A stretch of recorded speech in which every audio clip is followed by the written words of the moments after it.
technique is called the FST mini scale. Are your clients at a new normal of change? This is a really interesting strategy because most of us, or all of us, want to see second-order change in our clients. This means permanent change after treatment has been terminated, so they do not, your clients don't return to status quo. But what often happens is what's called first-order change. The clients that we work with, the traumatized families, the individuals, couples, change is temporary while they're in treatment, but then as soon as treatment is over, like I said before, they return to first-order change. So this strategy, I believe, will really help increase the odds dramatically towards moving to second-order change with our clients and preventing relapse. So the FST mini scale, like I said, it was developed to really increase the odds of second-order change. Let me describe what those are. So first-order change, of course, is the client change is temporary. Let me give you two quick examples to make this definition just come alive, and then I want to give you a short case study to show you this technique. So let's say you have a teenager who's on probation. They say to you, and I've had this happen before actually, hey, I'm on probation, but as soon as I get off, I'm going back to the same way I used to be. That's first-order change. Or you could have a client that says, a mom, yeah, thanks, therapist, for helping me learn how to stop criticizing, but I'm not really taking credit for these changes. I don't really believe they're going to work. And so after treatment's over, the mom starts criticizing again, or as what I've had counselors say, they keep calling me up every time there's a crisis, and it's just a revolving door. A second-order change means that what you do in treatment is lasting long after treatment's over. So for those same two examples, let's take the adolescent on probation. He turns to you and says something, or she, yeah, since I've been on probation, my parents have changed. They're much more fair. They're much more, level-headed. I don't know if it's probation or whatever, but long after probation's over, I think I'm going to maintain this change. More respect, less aggression, etc. That same parent also says in a different setting, yeah, counselor, you really helped me learn how to not criticize my child. I see a higher calling. I'm taking credit for these changes, and so I'm going to stick with these. That's what we're after. So let's go to this technique so you can see how this works. Okay, so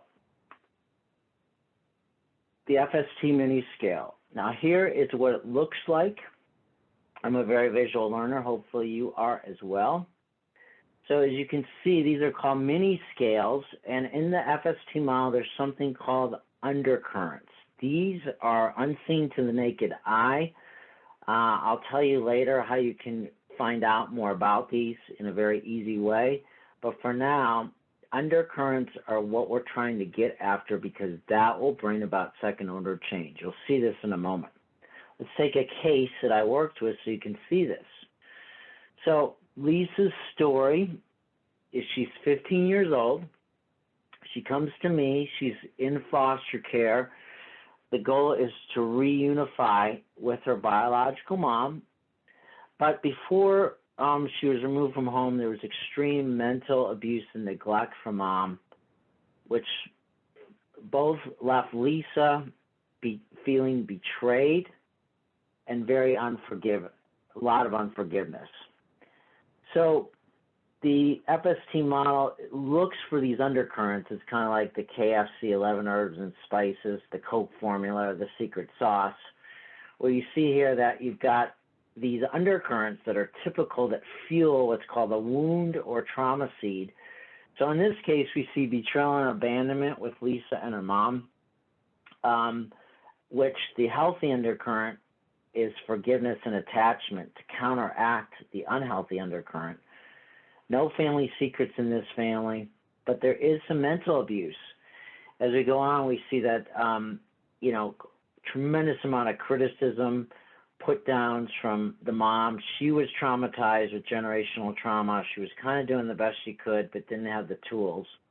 And so there needs to be some accountability because The daughter wants to say, I need forgiveness, but I need you to be accountable for your hurt and pain. And then, of course, we have, the forgiveness around the betrayal or abandonment. So this is a good place to start. So in treatment, I'm able to work with what's called a trauma playbook to give the family the tools when mom and daughter come together. There is accountability, there is forgiveness, there is attachment. But what I'm worried about is the stickiness factor.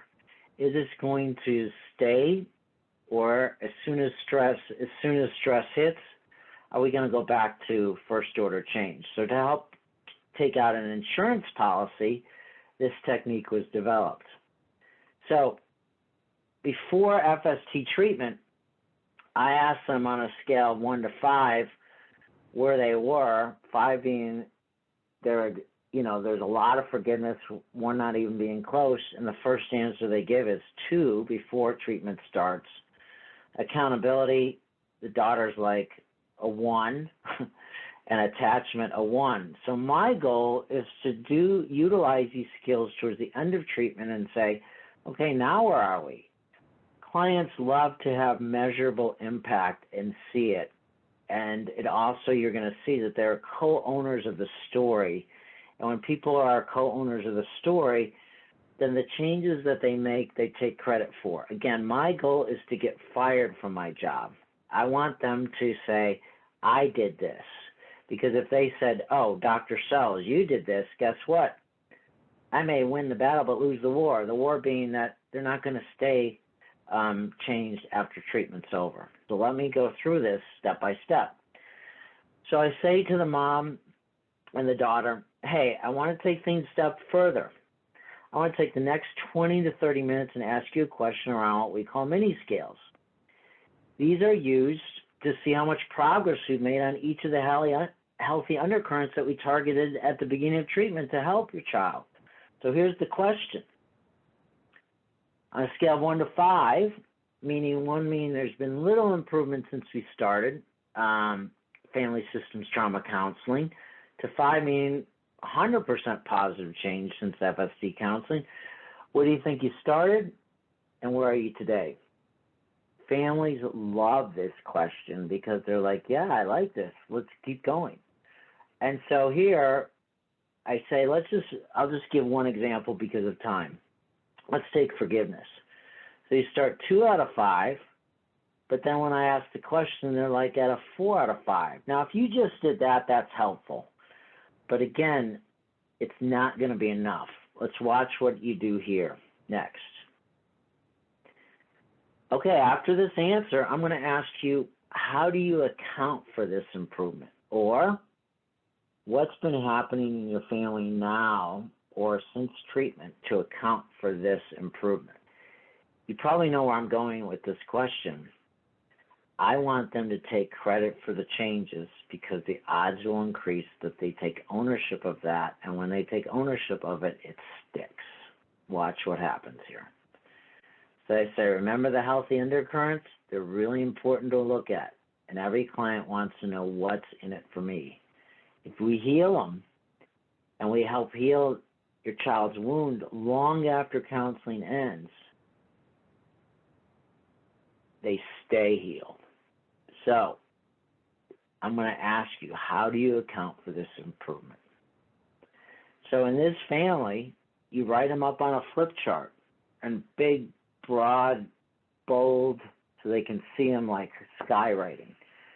Mom says, I think I've improved in forgiveness, and we're at a 4 out of 5 when we were just at a 2, because I've taken your suggestions on special outings, and no matter what the week is, I'm consistent, and I have not been consistent before, and I think that has made the change. So I say to Mom, would you ask your daughter? And the daughter turns to Mom and says, yep, your consistency has helped me forgive you. I've also learned, both of us, both daughter and the mother say, we don't sweat the small stuff anymore. And again, I ask them, what does that look like? And I'm fanning the flames of hope talk. We don't hold grudges. The daughter raises her hand and says, that's a big one. My mom used to just hold the grudges, and it was just like she kept saying, I got to do all the change, and mom knows that she's got to do some changing too. And we have family game night. Again, we connect and have fun. It's playful. And again, if you hadn't given us a clear direction with your trauma playbooks that outline these, it wouldn't have happened. So here's what you see. They take credit for these changes. So let me summarize today's talk. So there's 3 points here I want to make. The FST mini scale was developed to increase the odds dramatically for second order change by helping the family connect the dots to what's the healthy undercurrent that we contended for at the beginning of treatment, and where are we today, and to take ownership of all the things that is allowing us to move up the scale, and what we've got to do to hold these new undercurrents in place even when the stress, or as they say, the crap hits the fan. Also what happens is it gives clients to do something psychologically, a psychological term called consolidate the gains. Again, the gains that they've made are consolidated with this tool where they can put like almost driveway sealant on it so that they can actually say, I did this, and I give words to this. And these are real safeguards, number 3, to prevent relapse. If I can be a guide to help with that, it's a blessing for me, and I enjoy helping from a servant's heart. So until next time, have a great week, everyone.